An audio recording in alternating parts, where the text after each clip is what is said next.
أعوذ بالله من الشيطان الرجيم بسم الله الرحمن الرحيم. Baik, bismillahirrahmanirrahim. Assalamualaikum warahmatullahi wabarakatuh. Alhamdulillahirrabbilalamin. Wassalatu wassalamu ala asyrafil anbiya'i wa mursalin wa ala alihi wa sahbihi ajmain, amma ba'du. Alhamdulillah kami diundang oleh, Masya Allah, ini apa istilahnya, tim hore gitu ya. Masya Allah, seru banget Ibu Dini. Ya Allah. Kemudian kami diinfokan hari ini berkumpul komunitas penggemar YouTuber dan perindu Baitullah, Masya Allah. Ini sahabat-sahabat villa ada di Mekah, Madinah, Jeddah, ada di Tokyo, Kairo, dan karena juga dibuka untuk umum, tentu seluruh dunia tentu ada, dan di Indonesia juga ada ya. Yang saya hormati founder komunitas Bung Hasibuan yang saat ini ada di Mekah ya. Alhamdulillah. Aduh, kami rindu banget ke Mekah nih, Bung. Karena 2 tahun ya, 2 tahun tidak bisa ke sana, Masya Allah. Kemudian yang saya hormati juga Ibu Angke, ya, Siti RH. Oh, Ibu di Jakarta ya, Bu?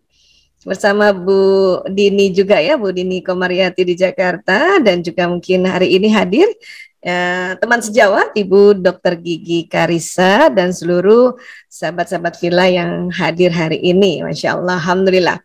Baik, hari ini panitia mengamanahkan tentang topik yang saat ini sedang banyak yang memilih ini ya, yaitu mengelola pikiran dan perasaan menjadi pikiran dan perasaan positif ya, dari negatif ke positif gitu ya. Nah, tentu ya, saya yakin sahabat-sahabat villa sudah sering juga mendengarkannya atau bahkan sudah melakukan pengelolaan ini ya, sadar atau tidak sadar ya. Untuk itu saya izin hari ini bercerita atau sharing tentang mengelola pikiran dan perasaan dari tinjauan neuropsikologi ya. Jadi untuk itu saya izin terlebih dahulu kepada Bung Hasibuan, Bu Angke, Bu Dini, dan seluruh sahabat villa, saya pakai slide ya supaya lebih memudahkan ya. Baik, untuk itu saya izin dulu ya Bu Dini untuk share screen terlebih dahulu, dan tolong infokan ke saya apakah gambarnya sudah terlihat atau belum. Sudah terlihat ya? Sudah terlihat, alhamdulillah. Iya, kita kontak kita chattingan aja ya Bu Dini ya, supaya nggak sunyi ya. Aduh.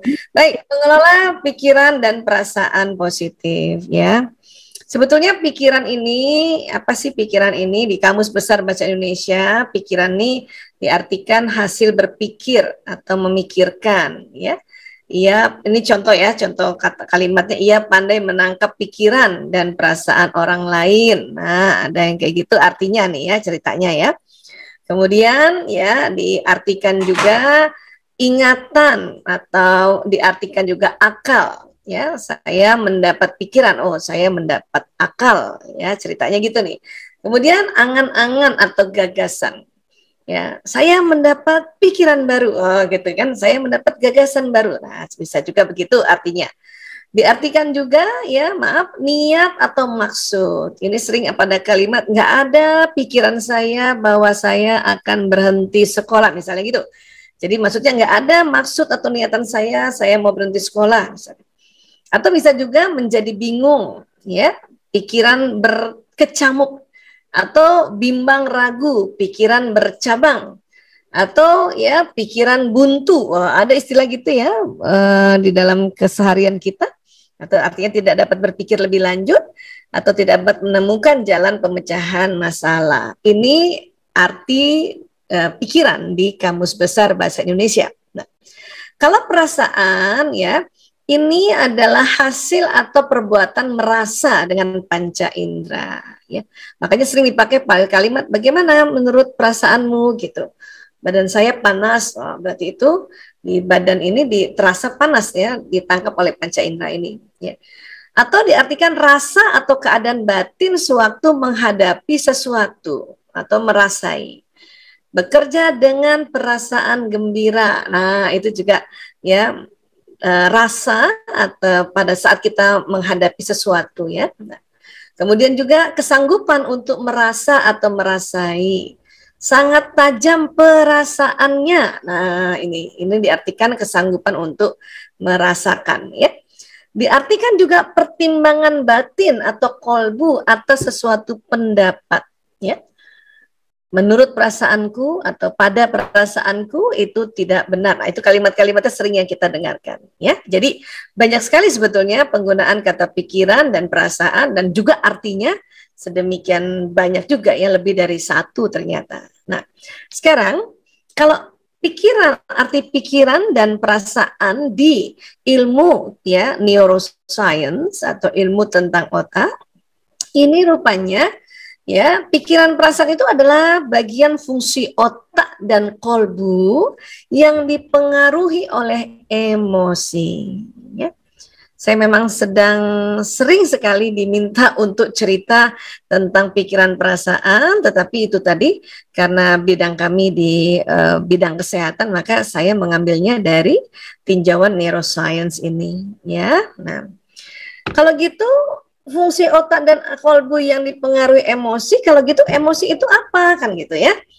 Emosi ini ternyata emosi ini adalah bahasa Latin yaitu emovere artinya keluar dan movere bergerak. Jadi keluar bergerak atau bergerak keluar gitu. Atau ada juga yang mengartikan ya bergerak menjauh. Jadi orang rupanya kalau ada emosi dia bergerak gitu. Ya, atau keluar dari dalaman tubuh kita ini atau dalaman benak kita ini dalam bentuk satu gerakan kan gitu. Ya. Nah, kalau di kamus besar lagi, emosi ini diartikan luapan perasaan dan pikiran yang berkembang dan surut dalam waktu singkat. Jadi perasaan pikiran ini bisa berkembang dan bersurut ya. Ini luapan emosinya tuh begitu ya. Atau keadaan dan reaksi psikologis dan fisiologis seperti kegembiraan, kesedihan, keharuan, dan kecintaan, atau juga diartikan keberanian yang bersifat subjektif ya. Ini emosi kembali kita bahas dari Kamus Besar Bahasa Indonesia. Sebetulnya apa keuntungannya pada saat kita belajar atau mempunyai kecerdasan ya emosi atau emotional intelligence ya.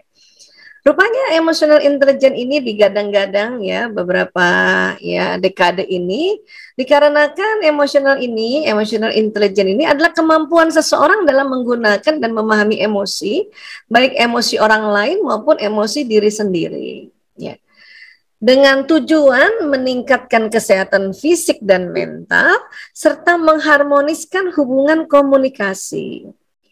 Orang IQ-nya tinggi, emotional intelligence-nya rendah, itu terkadang sering ada friksi atau ya konflik dengan komunikasi antar ya sesama di lingkungannya ini kan gitu. Jadi penting banget ternyata emotional intelligence juga ya. Dan nantinya berikutnya nanti ada lagi spiritual intelligence, adaptational intelligence gitu. Hanya hari ini kita fokuskan kepada emotional intelligence dalam rangka tadi kita bicara mengelola pikiran dan perasaan ya. Baik, jadi kalau kita bicara otak, alhamdulillah ya Allah ciptakan otak manusia, ada otak besar, ada otak kecil, ada batang otak yang nanti bersambung ini masuk ke tulang belakang ya. Buat teman-teman sejawat dokter, dokter gigi, para perawat dan para profesi yang berkaitan dengan kesehatan itu tentu belajar tentang otak ya. Nah, otak ini ya ada apa sih di dalam otak ini gitu? Kenapa bicara soal emosi? Rupanya di dalam otak itu, di tengah otak ada satu sistem yang sering disebut the limbic system atau sistem limbik. Inilah sistem yang mengatur emosi. Dia ada di tengah otak memang. Semua manusia ada limbik sistemnya. Bahkan hewan golongan mamalia juga punya limbik system. Maka limbik system ini sering disebut mammalia's brain, otak mamalia. Ini. Inilah maka mengapa dalam Al-Quran Allah berkali-kali ingatkan kita hati-hati, derajat kita ini bisa lebih rendah dari derajat binatang ya. Ternyata memang Allah yang menciptakan suatu sistem yang disebut limbik system. Sistem ini juga ada pada hewan mamalia, walaupun tentu lebih sederhana pada hewan mamalia. Ya. Dan nanti kita akan melihat ya bahwa ya kalau kita lihat ya ini otak besar. Kalau dibuka ini otak besar, di dalamnya ada cerebellum atau otak kecil. Nah, inilah limbic system ini. Jadi otak mamalia. Bersambung dengan batang otak, ini sering disebut juga otak reptil. Jadi ya kita bisa bayangkan sahabat Villa, di otak manusia itu ya otak binatangnya lengkap, ya mamalia dan reptil. Dan di tengah otak lagi. Ya. Inilah mengapa kita memerlukan cara lagi pendekatan untuk belajar mengenai otak yang di dalam otak tadi itu, yaitu otak emosi. Ya. Beberapa ilmuwan yang belajar atau meriset tentang emosi mengatakan bahwa setelah kita tahu lokasi tentang otak emosi, yaitu di tengah otak ini, seperti ini, saya ulang lagi ya, seperti ini, ya. Dan kemudian kita tahu dia berlanjut juga dengan batang otak atau otak reptil. Ternyata pendekatan untuk bisa mempelajari soal emosi ini yang mempengaruhi pikiran perasaan ini, yaitu belajar tentang jenis-jenis emosi. Ya. Nah, jenis emosi beragam. Kita ambil jenis emosi yang ini, ya ada 10 kurang lebih, ini beragam ya. Jadi ada 6 yang nuansa frekuensinya negatif dan ada 4 yang frekuensinya positif. Ya. Ini ada di otak kita semuanya. Mamalia lebih sederhana. Jadi mamalia ini ya kalau otak emosi anak belum balik ya itu sama dengan mamalia. Dia jenisnya sedih, takut, marah, senang. Ah itu aja kalau mamalia sebetulnya. Ya. Nah, kalau nanti sesudah balik dan sampai usia kita dewasa atau lanjut, itu emosinya lebih variasi. Ada yang bikin variannya lebih banyak lagi karena marah ini bisa dipecah. Marah, kesel, jengkel, ya, benci, ya ini masuk di sini. Ya, sombong juga bisa dipecah nih, mulai dari ria, sombong, belagu, gitu ya. Takut aja bisa dipecah lagi nih ya, cemas, khawatir, was-was, nah ini masuk di sini. Sedih juga bisa. Tapi untuk lebih memudahkan kita belajar yang ini saja ya. Dan ini semua ada di otak kita. Kalau digabungkan dengan ilmu nafs ya, ini ternyata ada lawama. Lawama diletakkan di bawah sekarang ya karena lawama ini lebih energinya rendah ya. Itu ada berlara diri termasuk ya sedih ini. Kemudian amarah karena rupanya amarah itu posisinya di 150 Hz ya. Kemudian ya seperti tadi juga emosi tidak semuanya energinya negatif. Dia ada yang positif. Nafs juga begitu ya. Ada yang positif, yaitu mutmainnah. Walaupun kalau kita belajar nanti tasawuf ini, mutmainnah sendiri ini bisa dibagi-bagi ya. Tapi sekarang kita bagi 3 saja ini, di mana mutmainnah ini frekuensinya, ya emosi ini lebih positif. Jadi makin naik ini masuk di kategori mutmainnah. Ya. Kalau dari tinjauan ilmu emosi, apabila kita mengerjakan suatu hal, ya, kemudian kita ada emosi yang courageous, semangat, acceptance, menerima, di sini bersyukur, damai, tenang, dan pencerahan. Inilah disebut ikhlas gitu. Ini ada semua di otak kita, nggak bisa hilang. Yang ada adalah pada saat turun ini harus dinaikkan. Nah ini, ya makanya istilahnya move on, come on, move on gitu. Nah, untuk move on ke atas inilah ya berbagai macam cara sebetulnya yang ada pada manusia. Ya, berbagai macam cara kalau kita ingin move on ke atas ya. Apa sih ya caranya? Nah, yang pertama kita kan setelah tahu bahwa emosi itu berlevel. Oh, emosi ini memang nggak bisa hilang. Oh, emosi itu naik turun. Nah, itu kita tahu dulu itu ya, sehingga kita memaklumi bahwa oh emosi begini ya kan gitu. Ya. Nah, kemudian supaya kita bisa naik ke atas, memang ada cara umum yang Allah ciptakan juga pada mekanisme diri manusia itu, yaitu adalah ya allowing atau nafas dalam. Take a deep breath, ya. Napas dalam, tarik napas panjang, buang, napas panjang, buang, gitu ya. Nah, ini sebetulnya cara umum yang alami yang Allah berikan, dan ini bisa dilakukan oleh siapa saja, anak-anak kah, dewasa, lansia kah, ya, orang apa saja, negara mana saja, agama apa saja, karena ini adalah mekanisme fitrah atau alami. Hanya para ahli manajemen emosi mengatakan kalau kita melakukan teknik allowing ini, ada baiknya kita membayangkan sewaktu ya kita mengeluarkan nafas kita, ya yaitu oksigen, keluarkan juga, bayangkan energi marahnya keluar gitu. Atau energi sedihnya, energi takutnya, tapi bentuk energi saja. Dan bayangkan ya tertanam di tanah. Nah, ini namanya teknik ya visualisasi gitu. Karena kalau rumah emosi dia nggak bisa hilang, dia ada di sini. Ya. Tapi energinya itu bisa dibuang. Makanya kalau banyak ya penyair dulu ya, kuburkan marahmu kan gitu istilahnya. Ini teknik-teknik yang umum gitu. Namun kita di dalam ya tuntunan kita Ad-Dinul Islam, ini banyak cara yang Allah ajarkan. Ya. Pertama yaitu ya termaktub di surat Al-Baqarah ayat 152 ya. Bismillahirrahmanirrahim. Faskuruni azkurkum washkuruli wala takfurun ya. Maka ingatlah kepadaku, aku pun akan ingat kepadamu ya. Bersyukurlah kepadaku dan janganlah kamu ingkar kepadaku. Jadi betul-betul rupanya untuk kita mau menaikkan level emosi ini ya, kita diminta untuk memang ingat Allah. Itulah pada saat kita kesel atau marah, kita ingat Allah ya.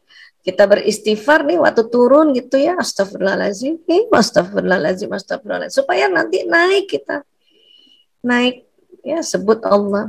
Pada saat turun ditakut gitu ya, kita istirja, innalillahi wa inna ilaihi rajiun ya, berulang kali dia akan naik dan akhirnya masuk ke mutmainnah kembali gitu. Dan pada saat di atas ini tidak terus-terusan di atas ya, kita lagi tenang-tenang, lagi damai, dapat kabar ya keluarga ya meninggal atau ya kabar yang duka dan sebagainya, ini bisa melorot turun ini, masuk ke takut atau kesedih. Maka sering badan kita lemes banget ya, lemes banget gitu ya. Nah, ini yang sering terjadi nih di tubuh kita kalau kita selama ini tiba-tiba ya kayaknya badannya tuh lunglai ya. Budi ini pernah nggak lagi tenang-tenang dapat berita yang menyedihkan, takut tuh kayaknya badan lunglai gitu, Bu. Ya, kaki itu rasanya iya karena turun ini, Bu. Frekuensi tubuh bayangkan dari 600 turun 100. Ya, ini kalau nggak pegangan tuh bisa jatuh itu, bisa kayaknya lemas banget itu ya. Saya aja betul. Kemarin ya dengarkan kabar yang meninggal lah, atau ada anak teman yang hilang lah dan sebagainya. Duh itu langsung lemes banget ya Allah gitu ya. Maka disinilah kita ya harus ingat Allah. Kita istirja, innalillahi wa inna ilaihi rajiun. Dan tentu jangan cuma sekali, kita ulang-ulang karena supaya naik ke atas, naik ke atas, naik ke atas, naik ke atas, ya seperti itu gitu. Karena ya kemudian kita kalimat-kalimat zikir lainnya kita gunakan lagi, ya Allah, la haula wala quwata illa billahil aliyil azim, naik dia naik. Ya Allah, ya Allah, ya Allah, ya Allah, ya Allah, naik lagi ke atas, masya Allah gitu. Ya. Ini yang nanti membuat kita ya tanpa terasa kembali naik ke nafsu mutmainnah, kembali lagi ikhlas gitu. Nah, ini ya, ini pendekatan sebetulnya bagaimana cara kita mengenal emosi atau manajemen emosi seperti itu, ya. Nah, kemudian dari otak ke badan itu ada sistem saraf, ya, sistem saraf yang jalan di tulang belakang, dari tulang belakang jalan ke seluruh tubuh. Sistem saraf ini kalau kita mau analogikan secara populer itu kayak kerjanya kabel listrik, Bu Dini. Dia jalan listrik di sini. Ya. Karena di otak kita memang kerja listrik sebetulnya ini ya. Neurotransmitter di otak ya keluar ya membuat peristiwa fisika dari kimia ke fisika bentuknya listrik kan listrik ini. Ya, listrik. Yang jalan apa? Pesan. Pesan apa? Ya pesan di otak kita. Termasuk tadi pesan emosi. Marah misalnya, ini jalan nih marah, maka badan ini bergerak melakukan ya marah tadi, minimal mata melotot Bu, ya gitu. Atau mungkin zaman dulu anak ya orang tua ya, saya nggak tahu ya sekarang ya mudah-mudahan nggak ada marah sama anak tangan mencubit ya memukul, wah pokoknya itulah maka tadi emosi tadi, emovere tadi bergerak. Nah itu karena memang badan kita bergerak kalau ada emosi gitu. Ya, nah karena dia jalan. Nah, tapi selain pesan emosi yang jalan, tentu isi otak. Maka kita perlu isi otak kita di sini. Perlu kita isi akal kita. Ya, kalau nanti kita belajar definisi akal dari para ulama, nanti kalau diterapkan di ilmu neuroscience itu nanti akal itu yang bagian depan. Nanti kita lihat ya lebih detailnya lagi ya. Tapi itu tadi akal ini harus diisi memang. Diisi tuntunan-tuntunan, diisi prinsip-prinsip hidup kita, ya. Makanya kita perlu belajar, perlu taklim, ya, perlu mendapatkan nasihat, perlu ya mengaji dan mengkaji, apalagi itu nomor satu supaya isi otak ini jalan di badan sehingga membentuk perangai, membentuk perilaku, membentuk akhlak. Itu pentingnya kita belajar, ya. Nah. Selain itu apa yang diucapkan itu akan jalan juga ke sistem saraf. Dia akan naik ke otak dan naik juga jalan ke badan kita. Ya, apa yang kita lihat, apa yang kita dengar, apa yang kita hidup. Nah ini, ya. Jadi saya ini bertahun-tahun ini mensosialisasikan ilmu tentang neuroscience yang secara populer Bu Dini supaya lebih mudah ya. Karena kalau bicara asli tentang otak dan sistem saraf itu bersemester-semester ya. Tetapi apa yang kita lakukan harus tahu bahwa itu jalan di badan kita. Untuk itu, ya dalam Islam setiap kita ingin melakukan sesuatu, kita diminta baca ya basmalah agar ya Bismillah yang kita lafazkan jalan di badan kita. Gitu, jalan. Bismillahirrahmanirrahim. Dengan nama Allah yang Maha Pengasih lagi Maha Penyayang. Ya, ya jalan nanti. Badan apabila mendengarkan lafaz basmalah itu sel-sel tuh gembira banget ya gitu ya kalau dia bisa kita dengarkan dia teriakan gembiranya gembira karena semua sel ini hidup ya. Nah begitu juga waktu turun level emosi kita tadi ketakut maka kita lafazkan tadi inna lillahi wa inna ilaihi rajiun maka kalimat inna lillahi wa inna ilaihi rajiun jalan di badan kita ya. Jalan di badan kita, jalan ke otak, masuk dulu ke otak emosi.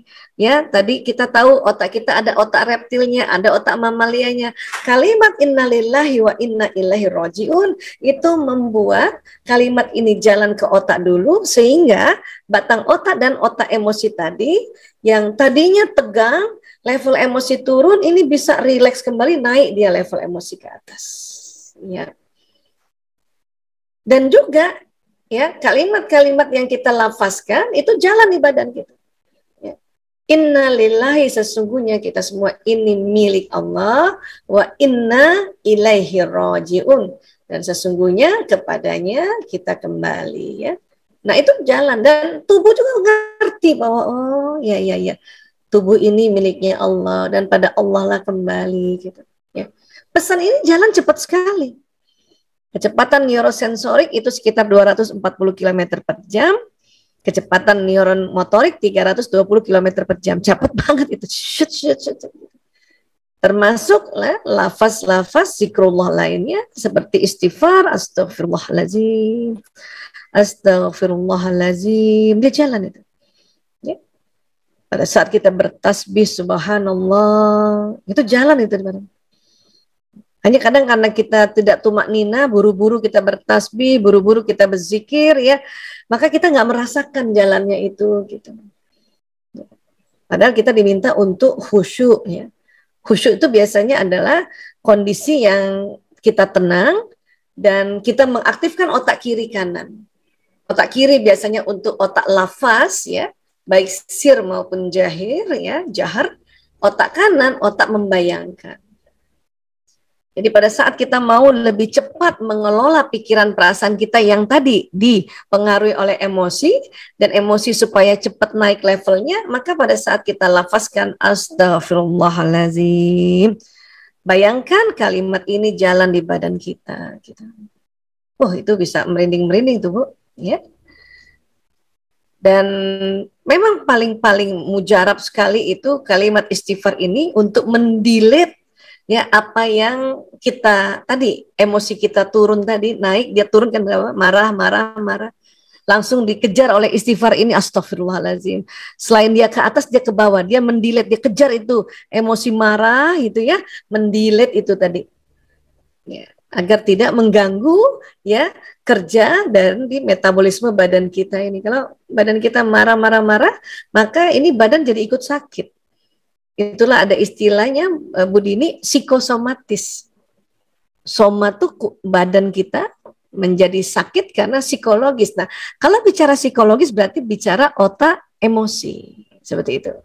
Ya. Nah, istighfar ini paling dahsyat nih. Ya, astagfirullahaladzim, Kenapa? Karena rupanya memang banyak sekali, ya, fadilah istighfar, manfaat istighfar yang Allah sampaikan lewat Al-Quran dan hadis-hadis. Kita ambil satu hadis saja, ini sudah 3 manfaatnya. Ya. Rasulullah SAW bersabda, siapa saja rutin membaca istighfar, maka Allah akan memberikan solusi atas setiap kesulitannya, penyelesaian bagi setiap permasalahannya, dan dia akan memberinya rezeki dari jalan tak terduga. Seperti itu. Insya Allah. Ya. Nah, sekarang pada saat kita istighfar sebetulnya, ya, astagfirullahaladzim, itu huruf jahar yang keluar kan banyak, ya. Huruf yang membawa karbon dioksida itu banyak. Maka nanti tanpa terasa hidung menarik oksigen secara otomatis. Coba sahabat-sahabat villa istighfar, ya, kita sama-sama istighfar, ya. Astagfirullahaladzim. Kita keluar tuh. Nah, hidung langsung tarik oksigen, kan? Coba deh Bu Dini istighfar deh, Bu. Astagfirullahaladzim. Astagfirullahaladzim. Rasakan keluar, terus hidung tanpa terasa, Ibu nggak perintahkan tarik oksigen tuh. Betul. Coba istighfar. Satu kali, ya. Astagfirullahaladzim. Kan langsung, ya. Nah, betul. Dan itu, ya, itu jauh lebih banyak daripada waktu kita ambil nafas. Gitu. Waktu ambil nafas kurang lebih 3 liter, kalau kita habis istighfar, itu oksigen masuk 5 liter itu. Nanti masuk ke paru-paru, ya, paru-paru masuk jantung, jantung memompa darah, membawa darah yang banyak, bawa oksigennya, nanti melewati batang otak tadi, melewati otak mamalia tadi. Sehingga tadi batang otak yang tegang, otak mamalia yang tegang, kalau dialiri darah yang banyak oksigennya, itu jadi rileks kembali. Level emosi naik lagi menjadi level mutmainnah, gitu. Nah, ini yang terjadi sebetulnya di dalam tubuh kita, ya, di dalam tubuh kita. Nah, itulah makanya kita ada apa-apa langsung istighfar aja. Dan itu memang benar-benar luar biasa, Masya Allah. Ya. Nah, ini, ya, maka mengapa cara untuk umat Islam agar bisa mengelola emosinya, ya itu, ya, kita berzikir. Ya Allah, astagfirullahaladzim, la ilaha illallah, inna lillahi wa inna ilaihi rajiun, supaya dia naik. Nah, ini dalam kajian respirasi itu narik oksigen yang banyak. Ya. Kemudian tadi pikiran di mana sih Bu Aisyah pikiran? Nah, pikiran itu nanti salah satu kerja dari akal. Dan kesepakatan para ahli dan para ulama, akal itu kalau di otak itu bagian depan. Namanya prefrontal cortex di belakang dahi. Karena akal sama otak tuh beda ya nanti ya. Ya, akal bagian dari otak ya. Karena nih otak nih keseluruhan nih. Jadi otak itu ada akal, ada otak emosi, nanti ada otak ya, ada otak yang fungsi-fungsi lainnya. Fungsi watak, fungsi bakat dan lainnya, fungsi gerakan dan sebagainya. Ya. Tapi yang di depan nanti di daerah ya prefrontal istilahnya ya, mohon izin kita pakai bahasa Latin, disinilah nanti akal itu. Ya. Nah, kalau perasaan nih mana? Perasaan ternyata salah satu kerja dari kolbu, dan ternyata kolbu saat ini merujuk organnya adalah jantung. Dan memang ini jantung ini di fisudur ya, di dada. Karena yang di rongga dada itu yang ada jantung sama paru-paru gitu. Ya, jantung. Dan ini juga banyak sekali sekarang penelitian, terutama yang dari Institute of Hermet, ya, institut yang memang dikhususkan meneliti tentang kolbu, ya, itu kerjasama UK dan Saudi Arabia itu, HeartMath, ya. Nah, dan emosi di sini. Jadi tadi, ya, kita tahu bahwa emosi ini mempengaruhi pikiran juga, mempengaruhi juga perasaan lewat jalur sistem saraf dan juga jalur pembuluh darah. Itulah maka mengapa kalau kita bilang mengelola pikiran dan perasaan harus kenal dulu ujungnya yang namanya emosi ini. Ya, tadi dengan simple kita belajar emosi. Nah sekarang untuk itu supaya pikiran kita juga terkelola baik, maka ini pikirannya di prefrontal cortex ini, ya, ini ada neuron-neuron di dalamnya dan neuron-neuronnya ini bersambung-sambung. Ya, membentuk apa? Membentuk memori, membentuk ingatan, ya. Maka disinilah kita harus isi otak kita atau akal kita ini, ya, dengan apa? Dengan mengaji dan mengkaji tentang apa yang Allah mau, gitu.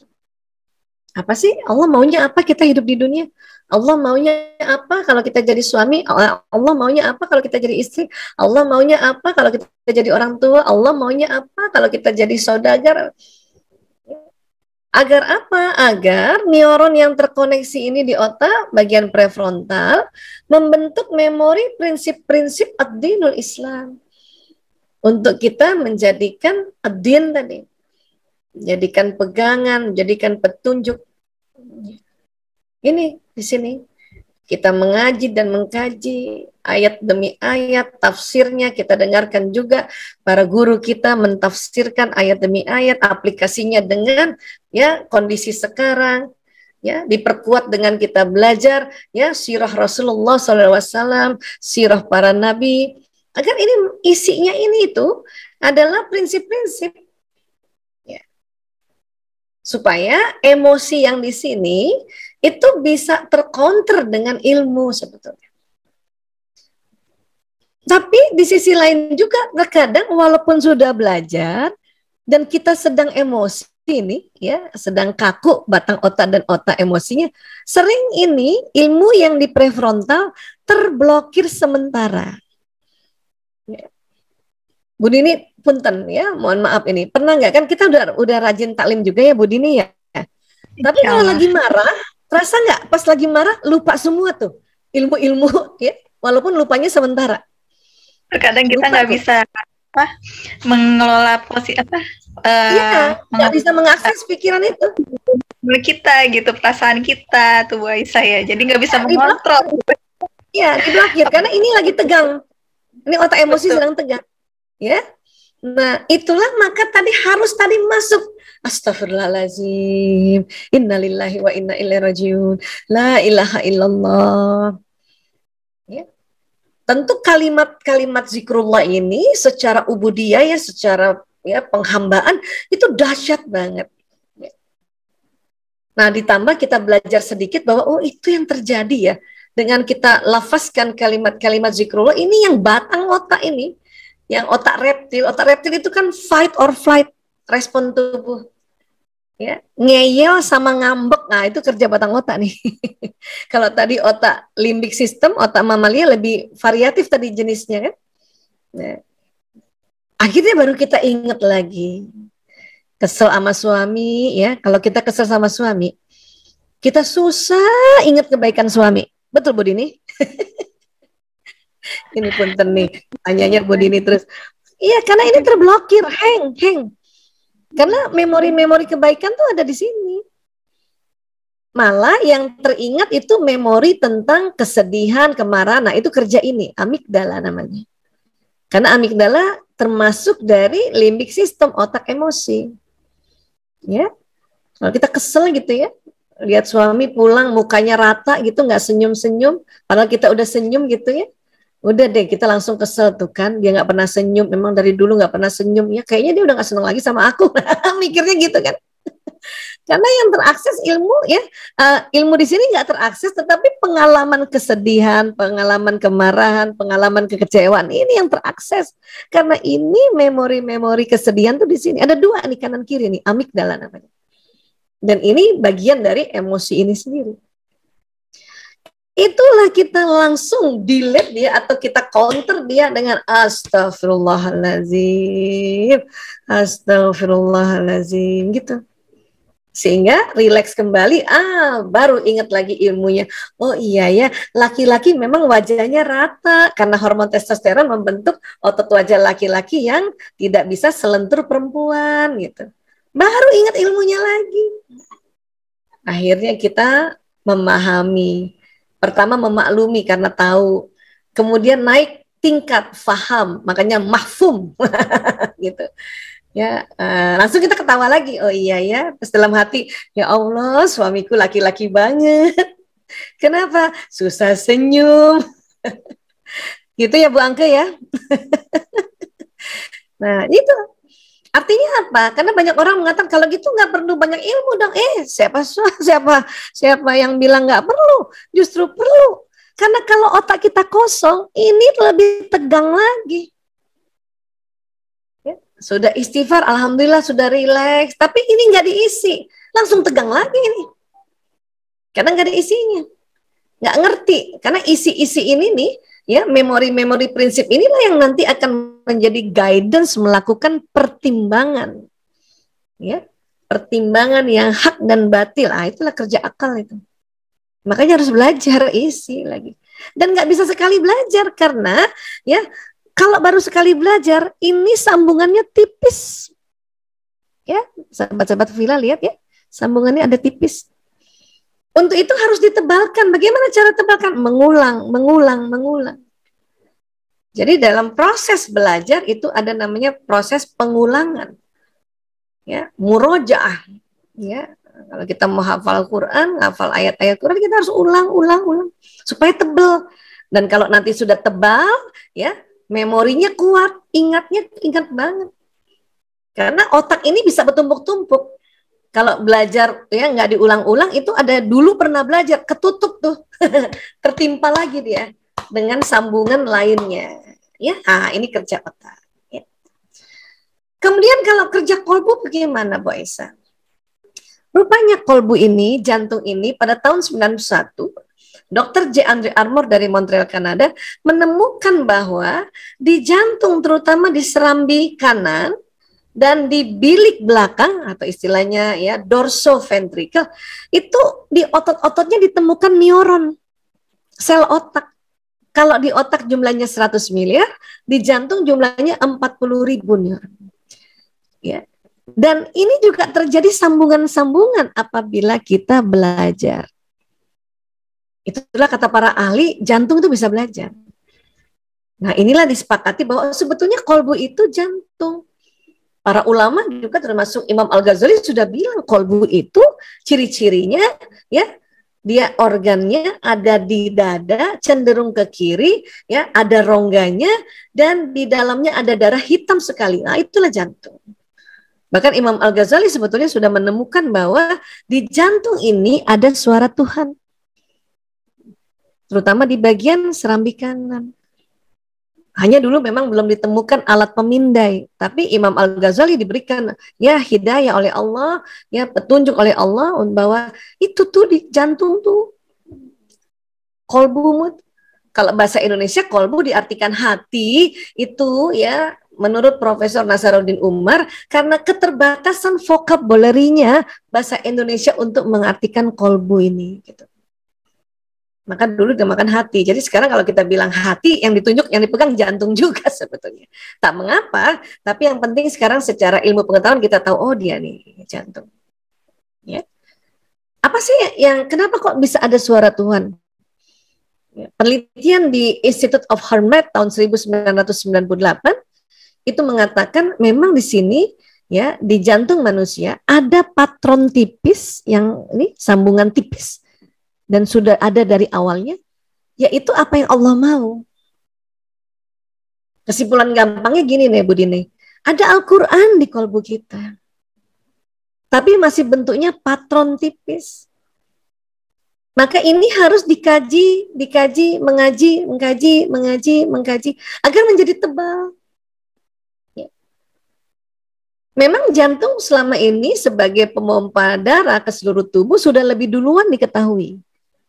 Ini juga udah dahsyat banget, membawa makanan, nutrisi, mineral, vitamin, ya hormon-hormon, ini udah dahsyat banget ini.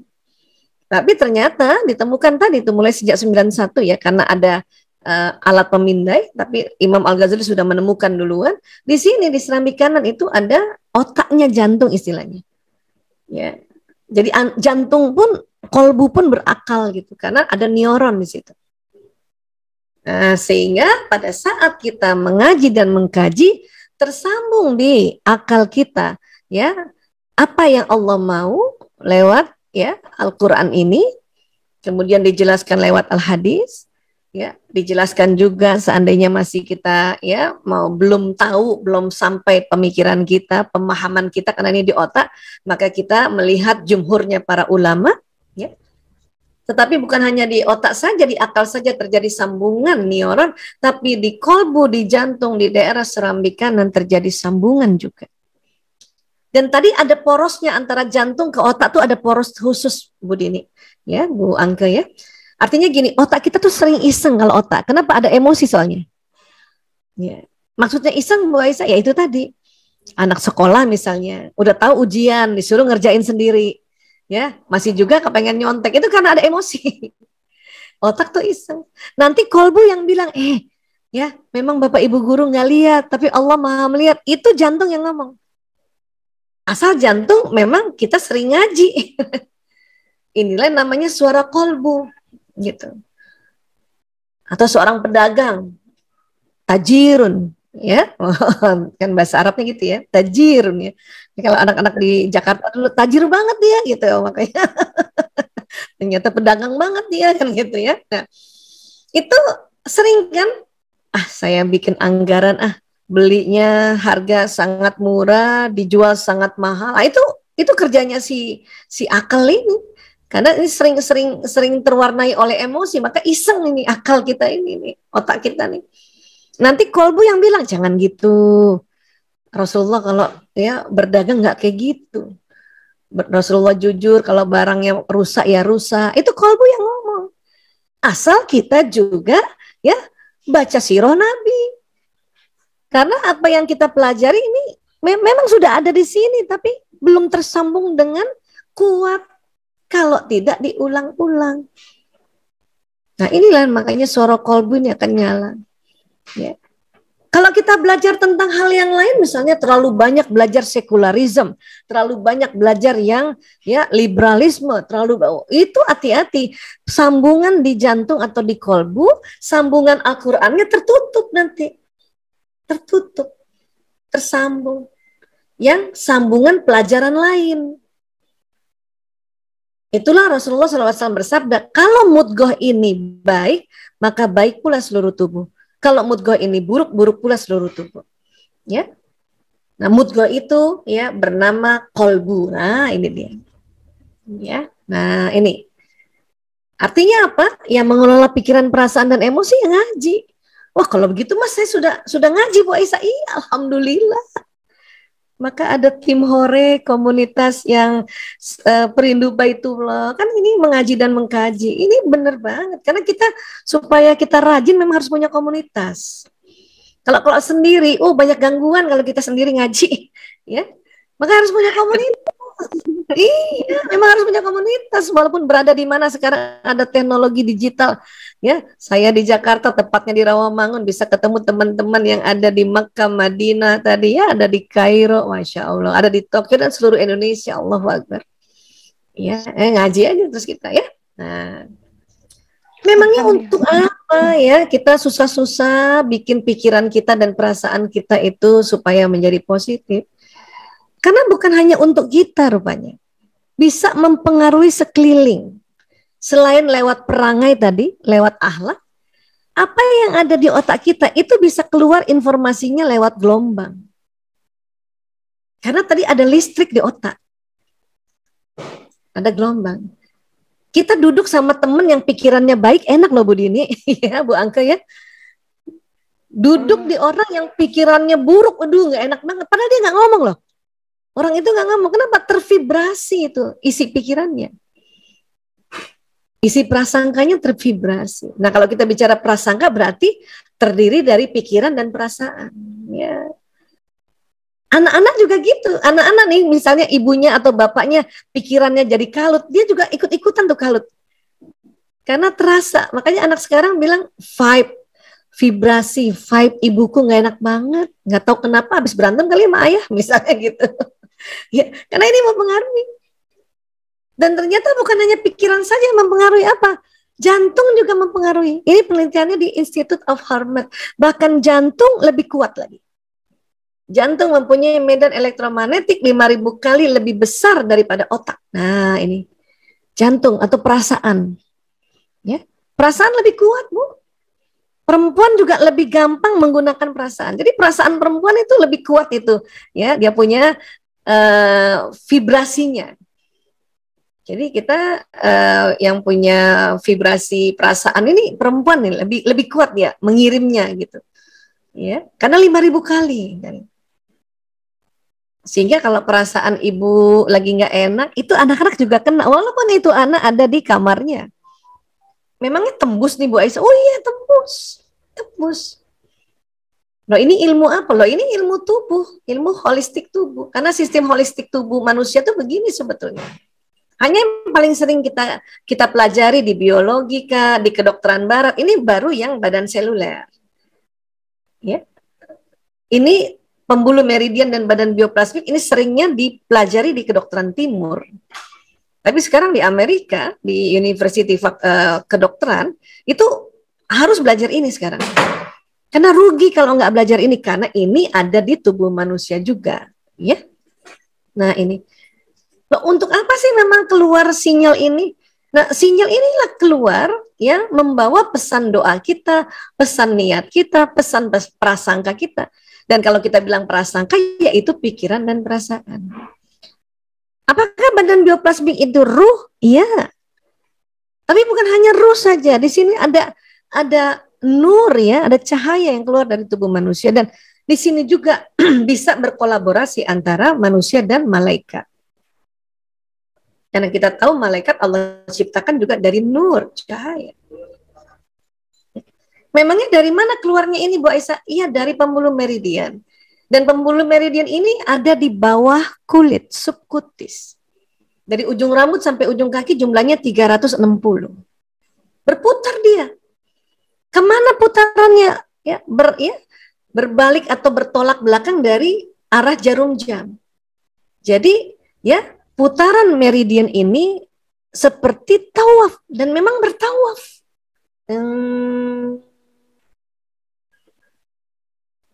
Memang jantung paling dahsyat Bu Dini, 5.000 kali dari otak dan dari badan keseluruhan.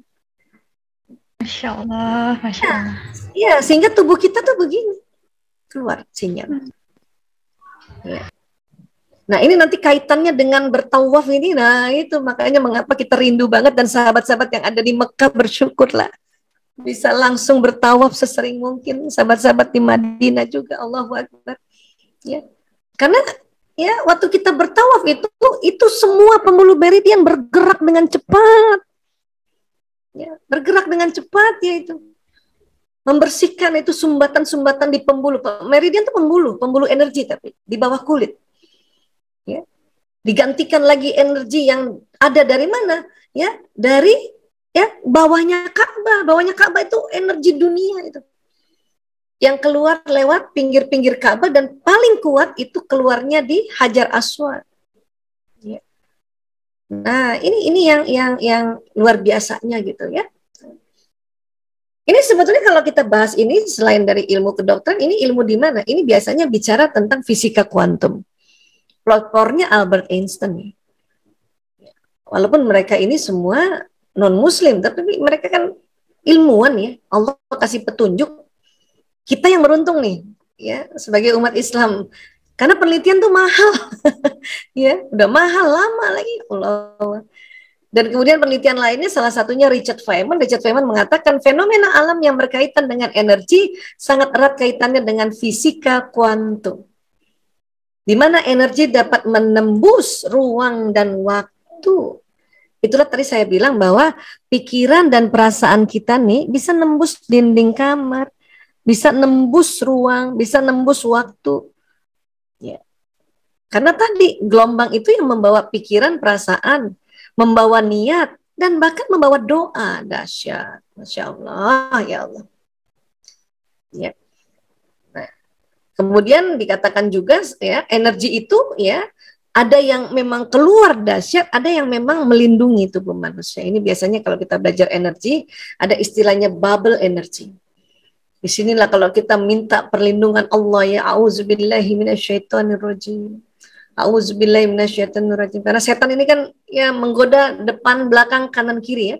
Jadi memang ya depan, belakang, kanan, kiri kita harus bermohon untuk ada pelindungnya gini. Ya. Kita membaca ayat-ayat suci Al-Qur'an ya. Kemudian ya dari ayat kursi, kemudian ya Al-Ikhlas, Al-Falaq, An-Nas itu kalau difoto ya gelombang energi kita warnanya jadi emas langsung. Atas bawah ini langsung Allah Ta'ala yang melindungi.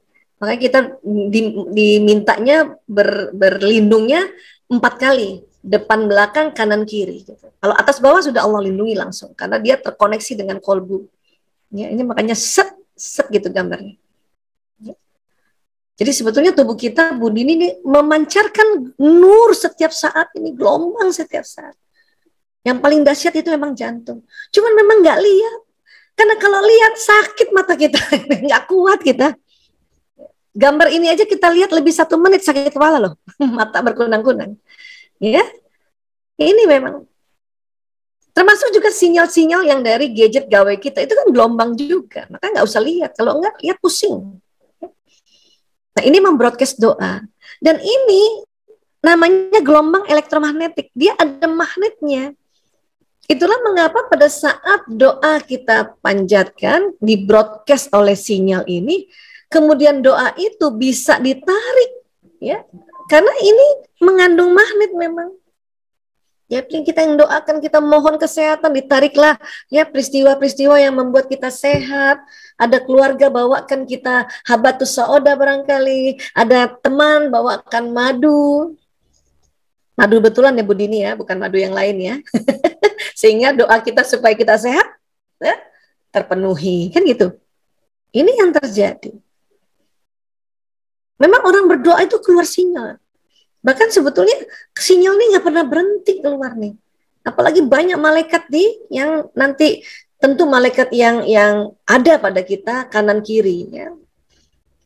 Terus kalau kita membaca satu ya amalan atau ya doa tertentu, Allah kirimkan malaikat 40.000. Apalagi habis tawaf, waduh, ya Allahu Akbar tuh habis tawaf tuh. Nah itulah Nabi Rasulullah SAW bersabda, doa itu senjata orang mukmin, tiang agama serta cahaya langit-langit dan bumi. Ya. Kenapa disebut senjata? Karena memang apa-apa harus doa, apa-apa harus doa. Mau mengelola pikiran, ya udah doa aja. Mengelola perasaan, doa aja. Mengelola emosi, doa aja. Itu udah betul banget. Ya. Itu senjata. kita. Dan doa ini kita bisa doakan ke seseorang, karena sinyal ini bisa kita drive, ya, kita bisa arahkan. Maka mengapa doa, ya Allah, saya kirimkan doa ini untuk suamiku fulan bin fulan, untuk anakku fulan bin fulan. Ini sinyal ini akan datang ke orang yang kita doakan. Bahkan gelombangnya manusia ini ya bisa mencapai langit dan bumi.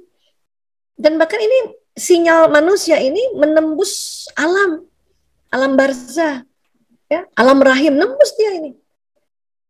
Sinyal gawe belum sampai nembus alam barzah. Ya, Masya Allah, Allahu Akbar. Ya. Jadi kalau kita selama ini sudah menggunakan doa sebagai senjata kita, itu udah betul banget. Hari ini hanya kita bahas lagi agar di otak kita itu tersambung lagi gitu ya. Sedikit beberapa ya tafsiran dari tinjauan neuroscience. Kaitannya dengan sholat bagaimana Bu Aisyah? Mungkin ada yang bertanya begitu ya. Ya. Di dalam surat Al-Baqarah 153 ya ayyuhallazina amanu ista'inu bis-sabri was-shalah innallaha ma'as-sabirin. Hai orang-orang beriman, jadikanlah sabar dan salat sebagai penolongmu, sesungguhnya Allah bersama orang-orang yang sabar gitu. Sabar itu tadi maknanya ya, sabaru yasbiru, menahan, supaya nggak menahan melabrak orang yang kita keselin ya, atau ya menahan supaya nggak mendem di dalam diri kita ya. Jadi sabar tuh bukan diam atau bukan menenguai, tapi ikhtiar. Itu tadi istighfar, berzikrullah, belajar itu sabar. Dan sholat sebagai penolong. Kenapa? Karena rupanya pada saat sholat itu, waduh luar biasa. Kita nggak sanggup ya. Saya sendiri nggak sanggup cerita tentang manfaat sholat karena begitu banyak luar biasanya. Hanya sedikit saja hari ini saya kupas sedikit ya dalam kaitannya mengelola pikiran perasaan. Sholat diawali dengan kita ya taharah dulu atau kita berwudu dan tayamum. Rupanya dari berwudu dari sisi meridian, ini bagian-bagian tubuh, kan ini banyak meridiannya ya, yang kena basuh atau usapan air wudu, itu tadi yang tadi gelombangnya jalannya pelan, itu jadi ya kenceng jalannya. Maka orang habis berwudu, Budini, ya itu bercahaya memang. Maka kita habis berwudu disuruh doa.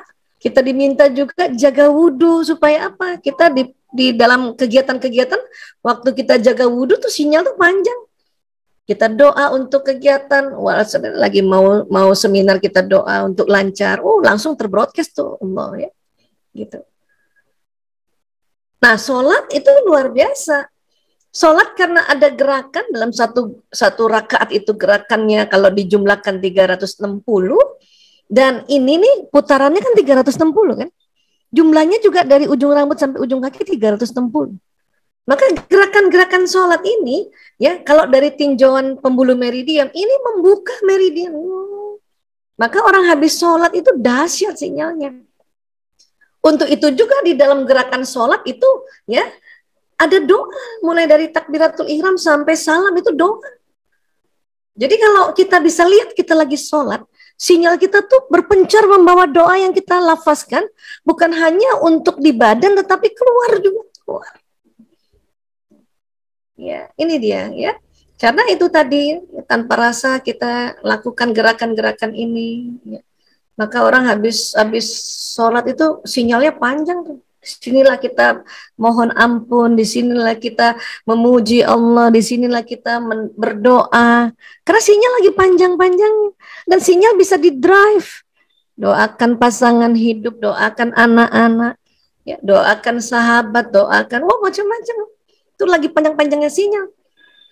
Bahkan sebetulnya mulai tadi misalnya kan kita ya kalau di Jakarta nih tadi sudah sholat zuhur ya 3.15 ya. So, sinyal masih panjang, apalagi kalau belum batal wudhu, masih panjang lagi nih. Ya, sampai nanti menjelang maghrib, sudah mulai sinyalnya ini mulai kendor, mulai menipis. Maka pada saat maghrib, ya azan maghrib itu disuruh kita sholat lagi untuk memperpanjang sinyal lagi. Jadi tubuh kita bagikan di charge. Jadi sholat itu bukan untuk siapa-siapa, memang untuk tubuh kita itu. Kalau ada orang masih lalai dalam sholatnya, rugi sendiri nanti. Sinyalnya nggak panjang. Gitu.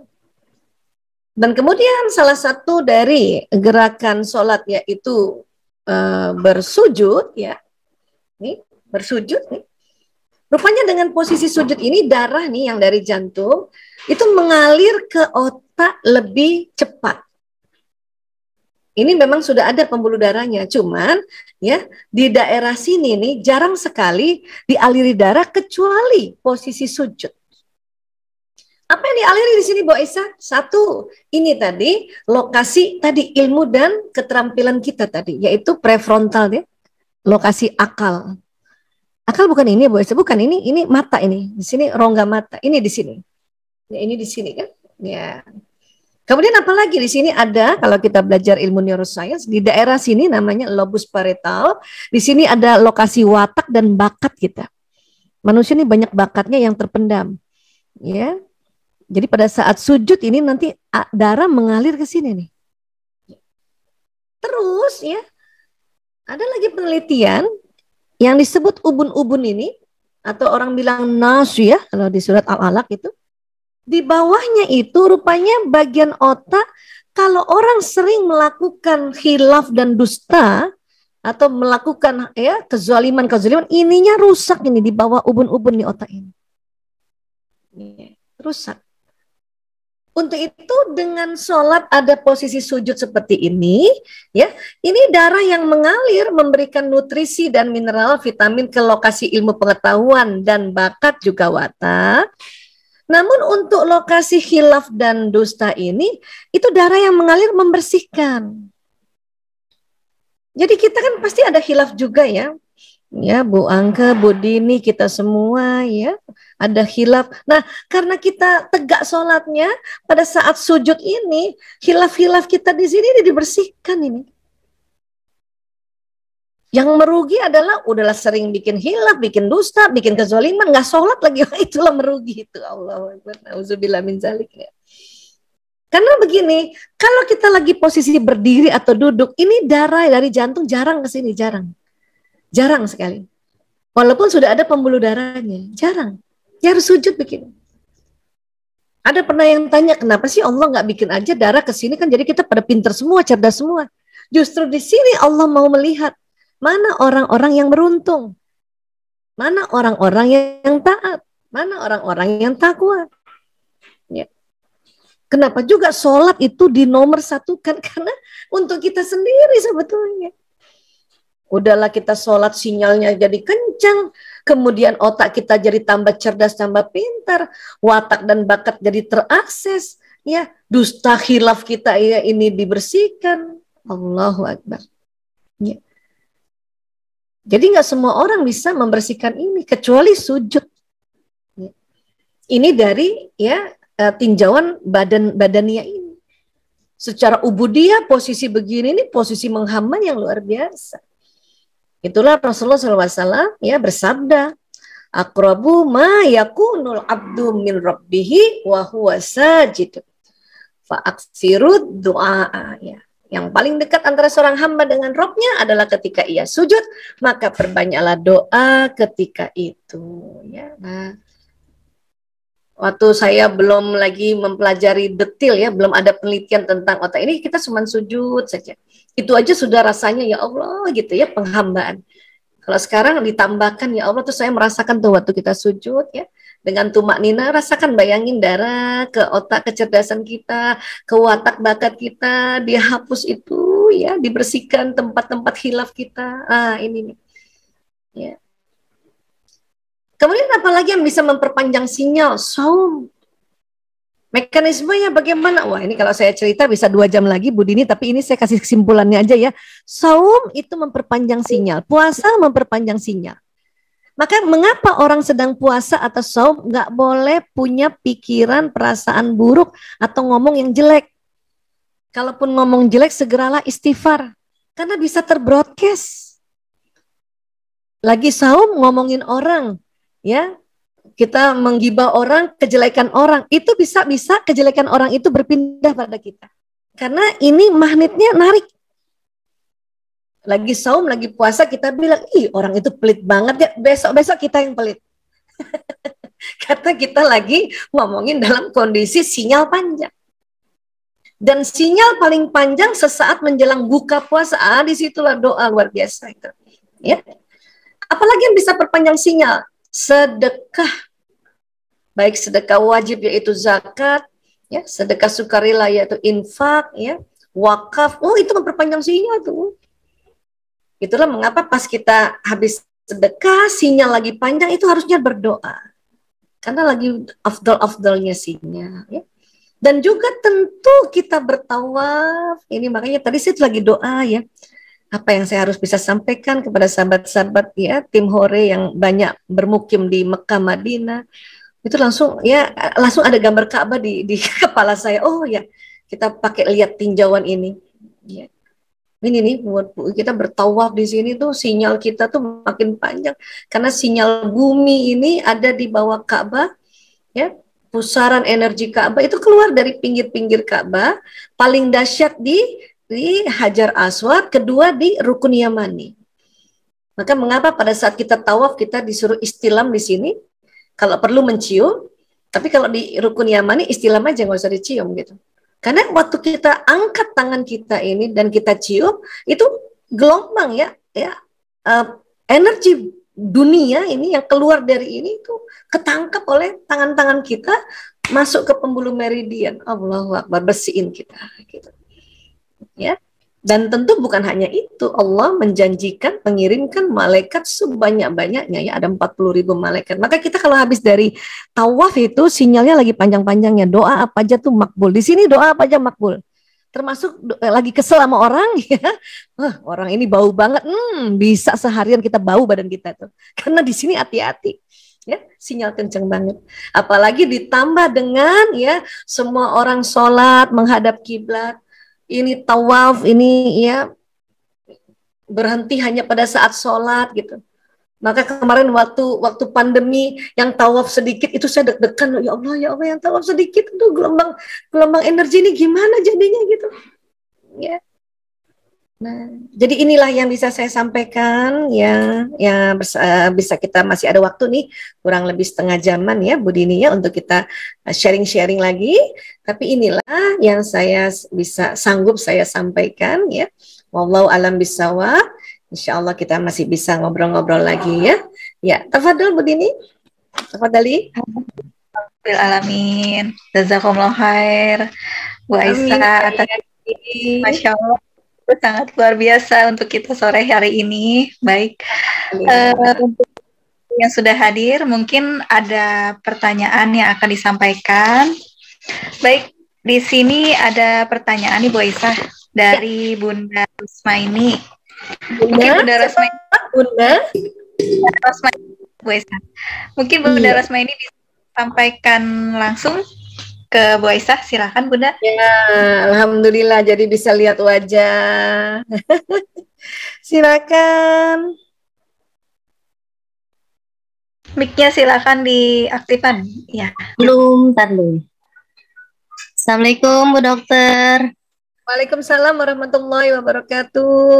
Nah, senang banget bisa langsung Zoom. Alhamdulillah. Ya, dengerin kajian Bu Dokter udah 1 tahun. Ya. Allahu Akbar, jazakillah khair, Masya Allah. Bunda Rusmaini Cipahutar. Ya, tentang watak, tentang banyak ya. Kita banyak beristighfar, bersolawat tentang cahaya Nur Muhammad, Masya Allah. Ya. Alhamdulillah. Karena 1 tahun yang lalu saya ditinggalkan putra, anak saya umur 7 bulan ya. Innalillahi wa inna raji'un. Masya Allah, itu sudah menunggu di pintu surga itu, di taman surga, Masya Allah. Ketika mendengar itu, tapi hati kecil tidak menerima itu. Itu lazim ya, kan kita ada emosi kan, ada sedih. Nah, ya, jadi saya supaya naik itu harus diingat terus itu, supaya naik, ya, supaya cepat naik. Saya sering dengerin kajian-kajian Bu Dokter, harus dikelola di otak, bagaimana supaya tubuh ini terus sehat, jadi lemes terus, jadi ada di posisi takut, khawatir, sedih, lama gitu. Ya kadang semangat naik ke mutmainah, tapi turun lagi, turun naik terus ya. Ya jadi baru tahun lalu ya, Besok 10 Juni, besok setahun, dokter. Oh iya, itu pasti masih jelas ya, dia masih sering naik turun ya. Ya, jadi Memang udah kematian tuh lama untuk rilisnya. jadi bolak-balik ke dokter lambung tapi ya jadi kadang dokternya pikirannya Bu, perasaannya Bu. Ya, ya, Nah, jadi ya. minta tips-tipsnya dokter yang naik turun ini bagaimana supaya terus ya. Yang mungkin melankolis saya overthinking gini. Ya, apalagi Ya, yang minta tips-tipsnya dokter supaya terus semakin meningkat ke mutmainah gitu. Ya Jangan sampai Allah. terus ada di Ini bawah. Anandanya baru satu kah, Bu Rosmini waktu itu? Nah, anak kelima Bu dokter. Alhamdulillah, anak kelima ya. Alhamdulillah anak pertama udah mau kuliah, putri. Kemarin yang meninggal Alhamdulillah. putra ya. Jadi ada Waktu itu Ananda sakit kah atau apa? ya sakitnya cuma 1 minggu gitu. Emang ini sih proses sesar ini Laki-laki perempuan? laki-laki. Laki-laki, Alhamdulillah sudah dibadalin umroh sama Bung Hasibuan. Alhamdulillah ini founder tim Hore. Alhamdulillah, Masya Allah. Dan jadi doa biar kuat terus ini orang tuanya. Jadi anaknya Betul. orang tuanya yang down. Ya. Terima kasih Bu Dokter kesempatannya. Iya. Assalamualaikum warahmatullahi wabarakatuh. Waalaikumsalam warahmatullahi wabarakatuh. Gimana Bu Dini, langsung dijawab? Atau? Ya, silakan Bu Aisyah. Iya. Baik, Bunda Rosma ini sebetulnya Bunda sudah ikhtiar ini, ya. Hanya memang perlu kita ketahui, kita ditinggal orang yang kita sayangi, kita kasihi, itu memang perlu waktu untuk bisa lebih stabil berada di level atas itu. Ya, bahkan dikatakan 3 tahun tuh. Naik turun. Pokoknya asal tahu aja bahwa oh ya, saya memang masih berduka, dia naik turun, ya. Anak lagi gitu ya, walaupun kita anaknya sudah 5 itu tetap lah kita tuh rasa tuh waduh mengikat sekali ya. Untuk itulah ya tolong tidak berhenti taklim, baca Quran, kemudian ya baca tentang bahwa Allah ya ingat-ingat lagi itu ya, menjanjikan bahwa anak-anak yang masih balita meninggal dia menjadi bidadari surga, menanti di taman surga. Allahu Akbar. Ya, itu emang terus diulang gitu. Ya, waktu ingat langsung kirimkan Al-Fatihah, keluar air mata ya tak mengapa. Karena buat perempuan air mata ini ya adalah pembasuh luka hati kita. Memang diciptakan begitu. Jadi buat ibu-ibu yang pas doa membayangkan mendoakan ke anak yang meninggal, pasangan hidupkah, ayah bunda yang meninggal kemudian berlinang air mata, tak mengapa, itu memang Allah berikan itu. Ya, kelebihan-kelebihan pada wanita terutama di air mata untuk membasuh luka ya. Habis itu lagi lebih plong lagi, berarti lagi naik emosinya ke atas, sudah acceptance lagi, menerima kan gitu ya. Ya. Terus kita lakukan lagi kegiatan, maka tadi saya bilang baru 1 tahun ya Bu, itu sangat lazim, sangat lumrah. Yang penting asal ingat, segera istighfar, segera kirimkan Al-Fatihah, karena bisa saja dia sedang datang gitu ya. Nah, jadi menurut saya Bu Rosma ini sudah melakukan ikhtiar yang tepat. Memang ini terus-menerus lah. Ya.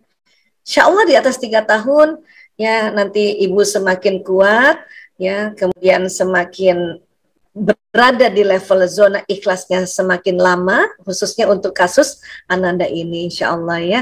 Saya sih benar-benar bisa mencoba merasakan ya, berempati bahwa kalau meninggal itu ya, saya aja ya udah sebesar ini gitu ya, bapak meninggal sedihnya masih berkepanjangan, ibu meninggal masih sampai detik ini ya, nggak bisa hilang itu ya, karena untuk mengingatkan kita pada Allah lagi, bermohon-mohon pada Allah ya. Iya, semangat insya Allah. Alhamdulillah. Baik, ada pertanyaan dari Daeng Zul ini. Beliau ini salah satu YouTuber yang tergabung dalam grup tim Hore, Bu Isa. Oh iya, Masya Allah. Ada wajahnya kan, Dektul? Iya, beliau berdomisili di Makassar ya? Iya, betul. Cuma mungkin posisinya beliau masih tugas, jadi saya wakilkan saja, Bu Isa. Oh gitu, iya.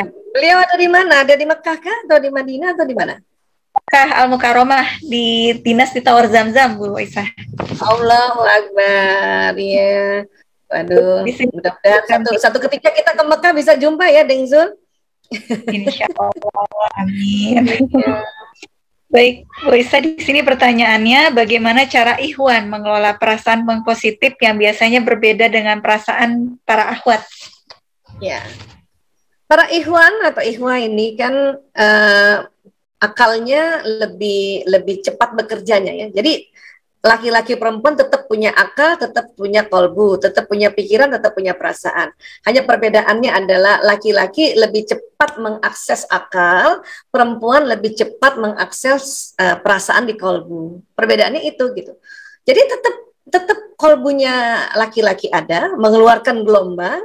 Hanya memang kalau perempuan dia lebih cepat mengaksesnya gitu. Nah, hanya perempuan terkadang kalau kita nggak belajar tentang gelombang, ya kita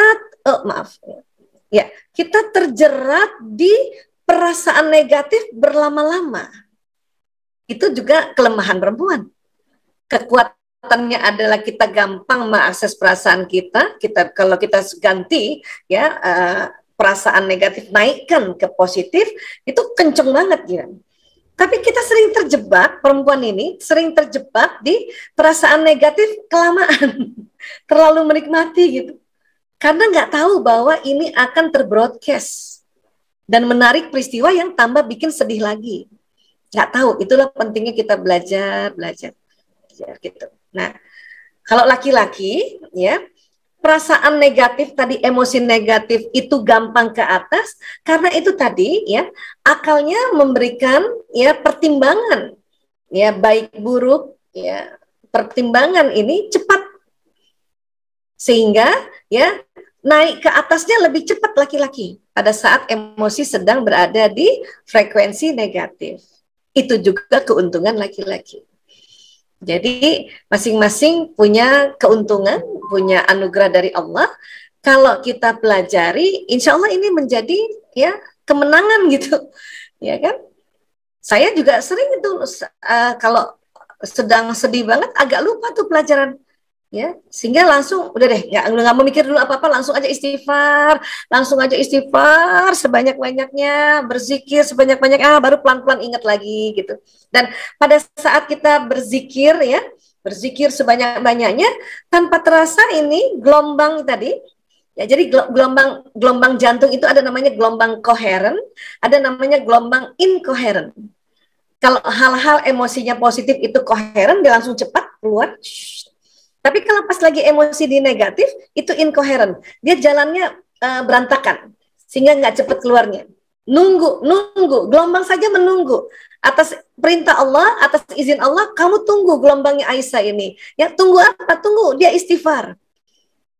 Ya, jangan jalan dulu. Begitulah kurang lebih kalau saya bisa membayangkan bagaimana gelombang ini patuh pada perintah Allah. Ditunggu kita, istighfarnya kita, berzikirnya kita gitu. Laki-laki juga sama. Hanya perempuan ini sering terjebak di kelamaan di level lawamah atau level amarah. Inilah kenapa perempuan yang lebih sering hampir setiap hari taklim, ya, agar kita ingat supaya mudah naikkan ke atas lagi, Nah, seperti itu walau alam bisawab. Ini yang saya bisa jawab ya, Deng Zul. Mudah-mudahan. Assalamualaikum. Waalaikumsalam warahmatullahi wabarakatuh. Bu dokter, saya lagi di jalan ini, baru pulang dari Masjidil Haram. Oh iya, baru nggak selesai apa-apa sholat. Ji. Oh, Masya Allah. Iya, ayah saya orang Sidrap, Deng Zul. Oh, Masya Allah. Iya, ayah saya Sidrap and Rekang. Oh, tetangga kita. Saya orang Pinrang. Ini Bu Dini, maaf ya, kita ketemu reunian dulu nih. Bersama Sulawesi Selatan. Masya Allah. Kalau Om di Sidrap itu, Om di Sidrap Lababa. Ini anggota gitu. Dewan di sana. Oh, iya. Masya Allah. Itu ya, Om saya juga. Oh, alhamdulillah kami, walaupun saya lahir di Jakarta, sekolah sampai SMA di Jakarta, saya kedokterannya di Unhas. Oh, Masya Allah. Ya, nanti terus koasnya baru di UGM. Jadi ya macam bicara Ogi, cedek-cedek. Oh, Masya Allah. Saya senang sekali nih Bu Dokter bisa mengundang Bu Dokter bekerja sama dengan tim Hore untuk masuk ke channel Dengzul dan berbagi banyak ilmu. Banyak request masalahnya Bu Dokter. Masya Allah. Itu ya, alhamdulillah. Iya. Allah bisa ke sana, insya Allah ya. Kita rindu banget bisa berkumpul nih. Insya Allah. Bu Dokter ditunggu Bu Dokter.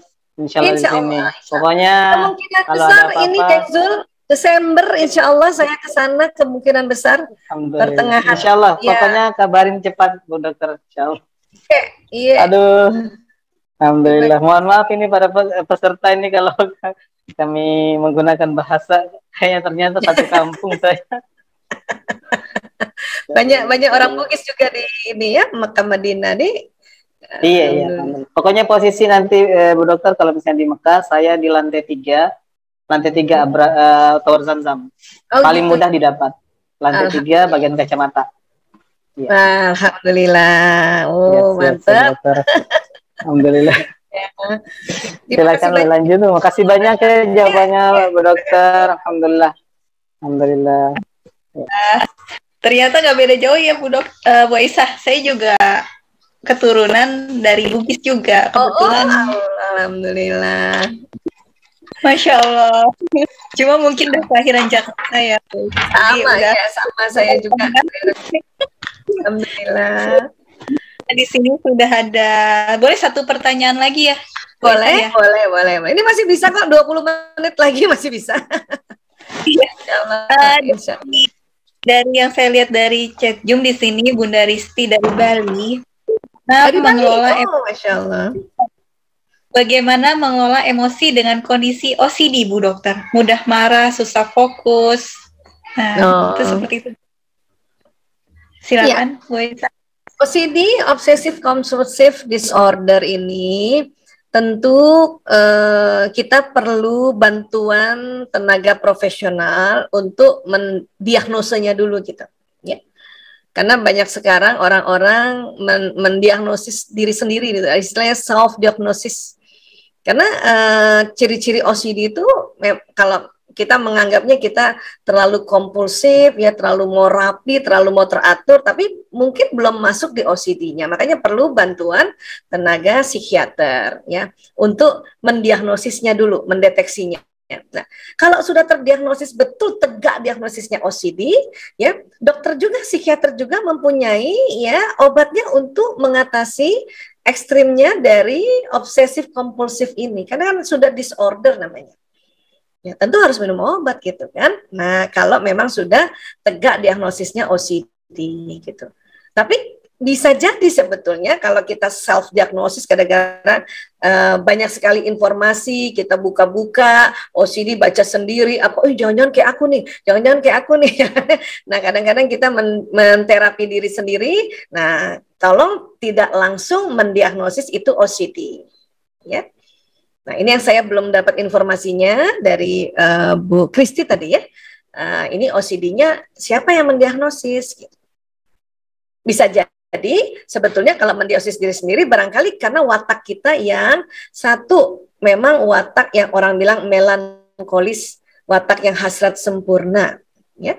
Oh, ini tadi sudah ada informasinya, sudah ke SPKJ. Oh, alhamdulillah kalau sudah ke SPKJ, spesialis kelainan kesehatan jiwa ya, dokter psikiater.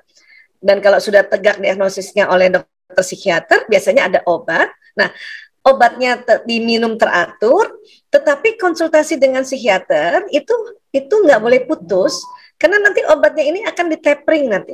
Beberapa bulan ditapering. Nah, sementara juga kalau kita mau holistik ya, selain terapi medikamentosa atau obat dari psikiater, kita juga mengatur ya diri kita dengan satu, pelajari watak kita. Bisa jadi OCD-nya karena memang watak dasarnya orang yang memang hasratnya mau melakukan apa-apa sempurna, itu satu ya. Tapi ada juga OCD dari watak lain yang bukan watak sempurna, tapi karena ada pola asuh yang cukup ekstrim dari ayah ibu yang melankolis atau mau sempurna, maka akhirnya menjadi OCD. Nah, itulah tambahannya selain obat-obatan dokter psikiater, kita belajar watak saya yang benar apa ya, yang ada di otak yang mana, kekuatannya apa, kelemahannya apa. Selain watak, bakat karena penting banget kita tahu bakat kita, karena memang ada orang punya bakat ya Bu Dini, suka sekali kerapihan, suka sekali keamanan, akhirnya karena watak dan bakatnya sama, itu suka kerapihan, keamanan, sehingga muncul satu hal yang sangat ekstrim, sehingga apa-apa merasa belum aman nih. Makanya paling sering itu orang OCD ciri khasnya cuci tangan, ya berkali-kali cuci tangan. Walaupun kalau nanti kita cuci tangan di kondisi pandemi itu memang penting kalau cuci tangan. Tapi orang OCD itu cuci tangannya aja lama banget, lebih lama dari dokter bedah. Karena sebetulnya cuci tangan yang paling lama dokter bedah, karena memang untuk membersihkan, tapi cuci tangan. Ya. Terus ada perasaan cemas bahwa nggak bersih nih, cuci tangan lagi. Atau paling sering ngecek pintu.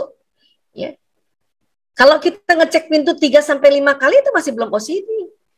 Tapi kalau di atas 10 kali lebih, barulah itu kemungkinan OCD, karena kemudian diikuti perasaan yang ketakutan banget, ini belum tertutup nih. Padahal dia udah, orang sudah bilang, udah, tadi kamu udah tutup pintu, tadi aku lihat, masih nggak percaya. Itu baru masuk ke ciri-ciri OCD. Dan OCD yang ekstrim, yang paling ekstrim itu adalah kalau dekat seseorang, dia selalu kepengen gini nih, kepengen, ini kalau saya bunuh orang ini gimana? Itu yang paling ekstrem tuh, OCD paling ekstrem tuh. Ya. Ini kalau saya copet gimana? Kalau saya dorong orang ini gimana ya? Gitu. Memang kadang-kadang ada pikiran jahil kita kan sering itu. Tapi kalau OCD itu bisa dilakukan itu. Itu OCD yang tingkat lebih parah. Itulah makanya mengapa OCD harus diobati agar tidak masuk ke OCD yang tingkat parah tadi, yang bisa mendorong orang atau mematikan orang dan sebagainya. Ya.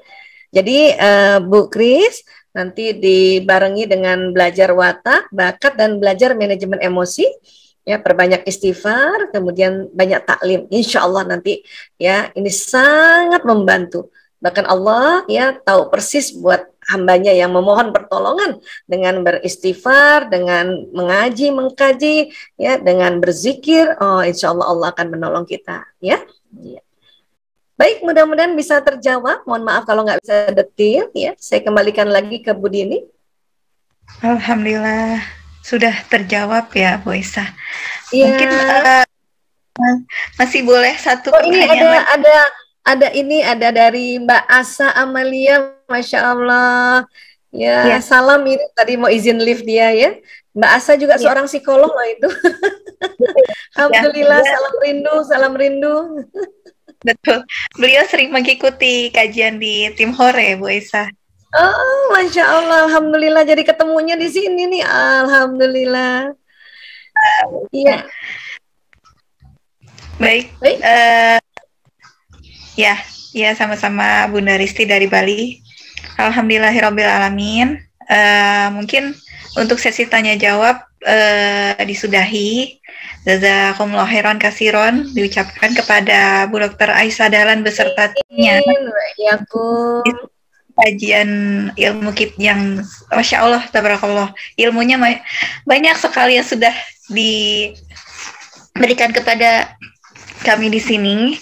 Semoga bermanfaat bagi Bapak Ibu semua, termasuk saya pribadi dan juga bagi para Dewan Pengurus Tim Hore baik pusat maupun daerah. Alhamdulillah.